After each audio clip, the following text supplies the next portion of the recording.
Bonjour à tous, très heureuse de vous retrouver dans l'émission Contact. Dernière ligne droite cette semaine pour l'opération CAP 48. L'occasion de nous intéresser à la conduite des personnes à mobilité réduite. Car oui, conduire une voiture quand on souffre d'un handicap, c'est autorisé. Seule condition, adapter son véhicule, réapprendre à le conduire et parfois même repasser son permis.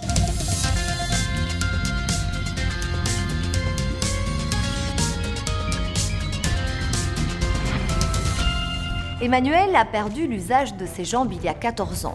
Pour lui, comme pour ceux qui ne peuvent plus utiliser une voiture classique, la première adaptation consiste à pouvoir freiner et accélérer avec les mains, le tout sans pédale.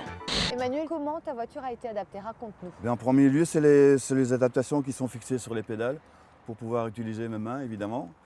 Et c'est réglé sur les freins et sur l'accélérateur automatique.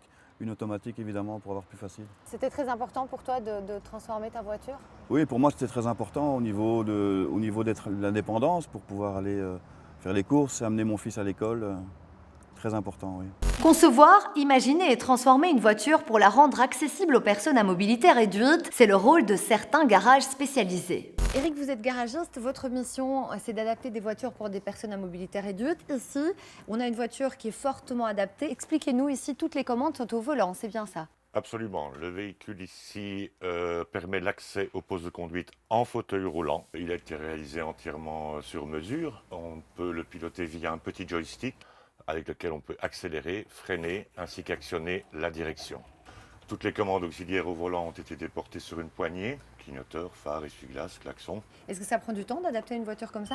Ça prend 3 à 4 mois de travail en général. Ça coûte cher, une telle transformation?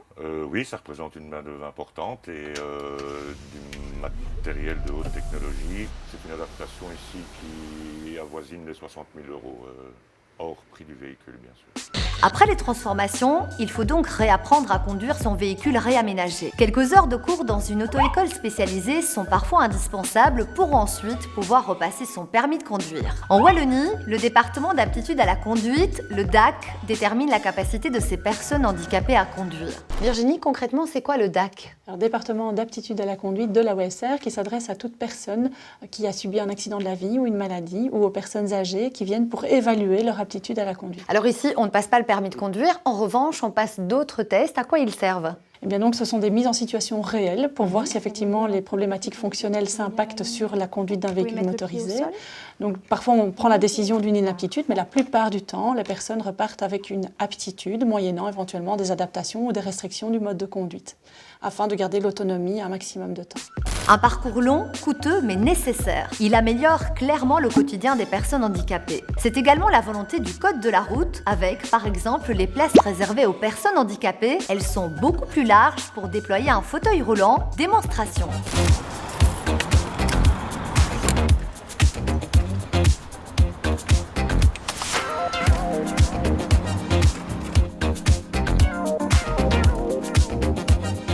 Et là, on a la place pour sortir et bouger.